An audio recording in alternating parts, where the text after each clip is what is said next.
What up, Net fans? NetsBoy here bringing you the latest in your Brooklyn Nets news. So we got a lot to talk about today, so let's get right to it. It's been about 2 weeks since my last video. I decided to wait until after the All-Star festivities before posting my next video because I just kind of felt, you know what, I'll kind of, instead of doing a first half of the season wrap-up show, I'll just kind of ignore what happened in the first half of the season because of how much of a disaster it was and just start off with a brand new, hey, second half of the season, you know, right after the All-Star break, actually, right after the trade deadline show, which is what this is. So it is right after the trade deadline. It's February 20th. Trade deadline was yesterday, and holy crap, tons of trades happened. It was super exciting. And before we get to that, though, we'll just really quickly reflect on All-Star Weekend. You know, the Rising Stars Challenge, who really gave a, you know, really cared too much. You know, Plumlee was all right. Did had some nice plays, and Bogdanovic was there, and it was nice. You know, it's the Rising Stars Challenge, whatever. Celebrity Game was always amusing, as always. Slam Dunk Contest. I was relieved Mason Plumlee didn't make a complete fool of himself, but let's be honest, we all knew Plumlee was not going to do well in that. I actually never had a chance to really touch upon it in my other videos, but Plumlee should not have been in that slam dunk contest. Obviously, what was happening was they wanted to have a representative from Brooklyn. They wanted to have a representative from both the Knicks and the Nets in all the All-Star festivities. The Knicks got Carmelo Anthony, which is why he played in the All-Star game, by the way. I know there's a lot of people who get all mad about Carmelo Anthony putting off his surgery to play in the All-Star game. To me, I commend the guy for it. The reason why he did that is because it is in Madison Square Garden. He is the only representative of the Knicks. If he's not playing in that game, how sad is that? That it's in MSG, one of the most historical arenas in all of America, and the one player is not playing in it because he had surgery? No! Represent New York! Represent the Knicks! If I was a Knicks fan, I would think that's the coolest thing in the world. Because guess what? What's the difference between him having surgery next week and him having surgery 3 weeks ago? About a month difference. But guess what? He's still going to be out 4 to 6 months. So now, instead of being back in July, he's going to be back in August. Who cares? It's not like he won't be ready for next season. I'm just really baffled by people getting offended by calling him selfish. He just wants to play in the All-Star game. He wants to play in the All-Star game because it's in New York. Come on. It's not like the Knicks need him. The team's going nowhere. It's not like he's going to hurt himself more. I never heard of a single player who's ever hurt themselves in the All-Star game. It's not like he's going to hurt himself more. He's just saying, hey, I want to represent the Knicks, New York, in the All-Star game because it's in Madison Square Garden, so I'm going to put off my surgery and represent the home team. I applaud Carmelo for that. Why is everyone getting on his case? I don't get it. It's stupid. I mean, I really want to know what Nick Bros TVs have to say, what those guys have to say about that. I'm sure they actually made reference to it in one of their last videos. I actually am behind in their videos. I have to kind of catch up on them, so I apologize to those guys. Kind of curious to think. I mean, I'm sure they definitely in previous videos have mentioned it, so maybe if, you know, they let me know which video that they talked about it, or maybe they want to just say it because, I mean, to me, that's no big deal. I'd be flattered if I was a Knicks fan that my star wants to represent my team in the All-Star game. I don't think it's selfish. I don't think it's wrong. I think it's the right thing to do. Now, maybe there's something that goes beyond it. Maybe there's some contract that says that, you know, a bonus or something in his contract that if he plays in the All-Star game, he gets something, or maybe he has an exclusive deal with Nike or something. Then that could be considered a little selfish, but I think the real reason why he did it was he wanted to represent New York in the All-Star game at Madison Square Garden. If the All-Star game was in another city, like, I don't know, maybe like Detroit or Milwaukee, or, you know, he probably would have put off the surgery because, he probably would not have put off the surgery because there's no incentive to play in that All-Star game. There's no meaning to it, but there was meaning to this one. So everyone get off his case. I got a little topic off there, but the reason why I was saying that was, that's why Plumlee was in the slam dunk contest, going back to that. because they wanted to have a net represented in the All-Star festivities. I am convinced that if Thaddeus didn't have his lung problem, they probably would have asked him to be in the 3-shooting contest. But either way, Plumlee didn't make a fool of himself, so I was okay. He had that nice classic reverse Plumlee dunk, and then he dunked over his brother. They were good dunks. They weren't great dunks. I was just glad he didn't make a fool of himself. Like I said, he didn't deserve to be in the slam dunk contest, in my opinion. You know, there's a difference between a big who dunks and like an actual like art dunker. Zach LaVine was just ridiculous, and I'm glad he won. That was great. You know, Curry won the 3-shooting contest, and the All-Star game itself was just always entertaining. Westbrook just was ridiculous, just running all over the place. He was both good and bad. I know he won the MVP, but he was just good and bad. And, you know, when it's all said and done, it was a very amusing All-Star weekend. Done with All-Star weekend. Now let's get to what really was exciting, and that was the trade deadline. Brook Lopez managed to survive. That's what I care about the most. How close was it? Very close. The Nets were very close in trading Brook Lopez to the Thunder for Reggie Jackson. That being said, I am very relieved he didn't go anywhere. I've said it in all my episodes. Brook Lopez to me is the key to this team. He's the best player on the Nets. He's a fantastic low post presence, and I think that he's a huge player, and the Nets could really benefit from him, you know, being healthy like he is now. So I'm so glad the Nets didn't trade Brook Lopez. They almost traded Joe Johnson, but not really. There were some talks about him with the Pistons, and Darren Williams' name was never really thrown out there. So really the only guy they almost traded was Brook Lopez. But they did shock some people, but I guess it wasn't too big of a shock, by trading Kevin Garnett. Now, I'm okay with this. Garnett had clearly waived his no-trade clause and allowed him to get traded back to the Minnesota Timberwolves. Obviously, it's a nostalgic move. Garnett's obviously thinking this is probably going to be his last year and said, why not end it, you know, where my career began in Minnesota. Very cool.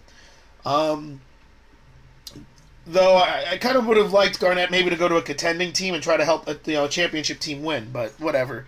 Either way, he definitely is in a better place and he's happy about his move, and you have to enjoy what he did. You look at the bigger picture, the Nets got Thaddeus Young. And I'm a huge Thaddeus Young fan. I always have been. He is a versatile forward who can play the power forward spot and the small forward spot. He can stretch the floor, shoot the three. Not that he's a 3-shooter, but he can shoot the three. Very athletic, very gifted. And here's the neat part. He's 26 years old. He's not just a guy that you just say, you know, they got 12 years younger by trading Garnett and getting him. That's huge. And to get him for just losing Kevin Garnett, that ain't terrible. Now, whether Thaddeus Young stays on the team or not, well, we'll see what happens after the season, but I like it. It makes the Nets better. Does it make the Nets a championship team? No. But it definitely makes them better. So now you look at this Nets team, the only move is Garnett's gone. So you still got Darren Williams, you still got Joe Johnson, you still got Brook Lopez. Now you plug in Thaddeus Young into the mix. That's pretty good. You also still got Mason Plumlee. You still got Jared Jack. You know, you still got Boyan. You still got some good pieces. Now, hopefully, everyone can get healthy and play together. All the other moves that happened were crazy. I mean, Reggie Jackson going to the Pistons. Isaiah Thomas going to the Celtics. What's his name? Dragic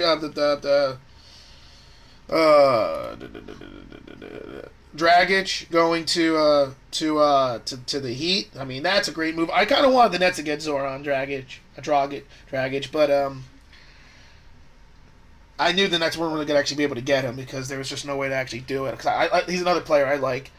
Everyone's going all over the place. Tayshaun Prince goes back to the Pistons. You know, he got traded twice in a year. That seems to be a recurring theme. Everyone's bouncing all over the place. Really cool. I'm a fan of trades. I've always been a fan of trades. I think I remember way back in my early early NetsBoys episodes, I talked about how my dream job would be the general manager of the Brooklyn Nets, and how personally I think I could do a better job than Billy King. But I do have to say to Billy King, look, getting Thaddeus Young and losing Kevin Garnett, that's a good move. But if you look at things in the grand scheme of things, and this is what a lot of people have been doing, last year, or 2 years ago, or whatever you want to say it, the Nets traded away 2 draft picks and and Gerald Wallace, and Chris Humphries, and a few other players for Paul Pierce, Jason Terry, and Kevin Garnett. Here it is a year later, that's just become Thaddeus Young. Though you could argue it also has become Jarrett Jack because Jason Terry was traded for Marcus Thornton and Marcus Thornton was traded for Jarrett Jack. But either way, when it's all said and done, the only thing the Nets have to show from that trade, in which they traded away 2 draft picks, Gerald Wallace and a few Chris Humphries and a few, is Thaddeus Young. That's not really that good. But it's a good move based off of the Garnett, just trading. If you just look at the Garnett Thaddeus Young deal, that's a great move for the Nets. You look at the bigger picture, I mean, you know what? You take what you can get. Billy King has made a lot of bad decisions. I think I might have mentioned it before. The moves that he's made, when you look at them, you would say to yourself, I was a fan of almost every move he made. They just really haven't worked out. I mean, when he made the move to get Gerald Wallace was having averaging 14 points a game and 7 rebounds and was a legitimate, decent player. And for, a first-round draft pick in which you were going to get, a relatively high pick anyway, to me that was a good move. I thought it was a good move. I don't think anyone would have known that Damian Lillard would be drafted where he got drafted and be as good as he was. I think that wasn't that bad of a move. It definitely blew up in the Nets' faces. That's one of the worst trades, ended up being one of the worst trades in Nets history. But at the time, I didn't think it was that bad of a move. I might would have done it. Maybe I would have done a first-round pick. But either way, Gerald Wallace was still a very good player at the time, and it was a good move, in my opinion. And then, you look at the trade with Garnett and Pierce and Terry. I thought that was a good move too. You were trying to win in the next 2 years. I don't think you would have known that the team wouldn't have meshed properly and that Terry would become useless and Pierce would be an idiot and Garnett would drop from scoring 20-something points per game. I still believe that what happened with the Nets was Jason Kidd's fault. I really do. I really think that if there was a real coach coaching the team last year instead of Jason Kidd, they would have been at least to the Eastern Conference Finals. That's my personal opinion. I feel like they had the team and the talent last year, even with Brook Lopez getting hurt, to go to the Eastern Conference Finals. But because Jason Kidd didn't know how to coach, I feel like that's why the Nets only made it to the second round. Personal opinion of mine. That's all I'm saying. I think if you took Lionel Hollins and you coached last year's team, that team would have gone a lot farther. Just saying.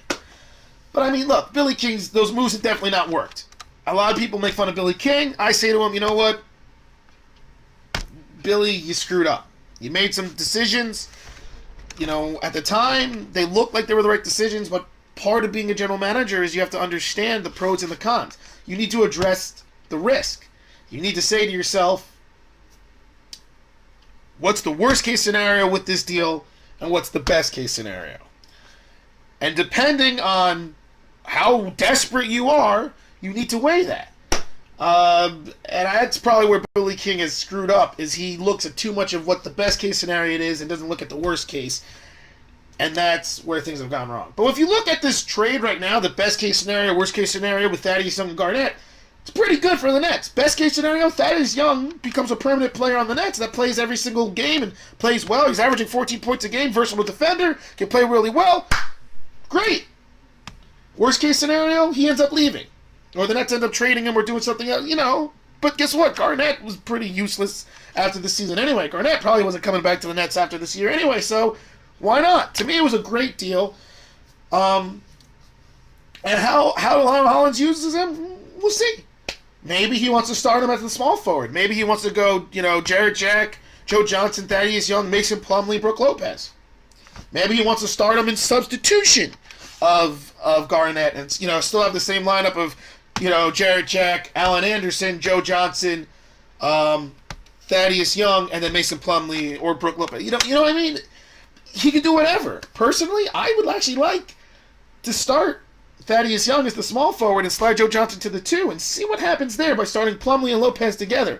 Because they both deserve to start. And I still think that they are a very good, they could really work well together. I think they just have to figure things out a little bit more. But I've said it before. Every weakness that Lopez has, Plumlee has strength, and vice versa. I say it all the time. I said it in the last few episodes. Lopez is a great offensive player, mediocre rebounder, and a mediocre defender. Plumlee is a great rebounder, great defender, mediocre offensive player. So I think they could always work together. It'll be very interesting to see how this next team looks now. But overall, I am pro Thaddueus Young trade. We'll see what happens going forward with all the other trades to see who benefits the most. We'll see. That being said, let's look at the next few games for the Nets moving forward. They play tonight. That should definitely be a win. The Lakers are terrible. Then they play the Nuggets. That should be a win. The Nuggets are terrible. Then they play the Pelicans. Pelicans are a good team, but I think the Nets could still actually beat them. Then they play the Rockets. Probably be a loss, so they did beat the Rockets earlier. And then they play the Mavericks after that. Probably be a loss, but I think they could beat them. So I think the Nets should be able to win 3 out of the next 5 games and start this climb back up into the playoffs. There's not a lot of games left. There's not. There's 30 games left of the regular season. Nets are 10 games under 500. I would be happy if the Nets go... Well, I would love them to go 20-10. They go 20-10, they'd be a 500 team, 41 wins. That's how bad they're in a situation. You go 20-10, they'll end up 500. Look, I just want this team to make the playoffs. They're only a game and a half out of the playoffs. They're well in striking distance. I mean,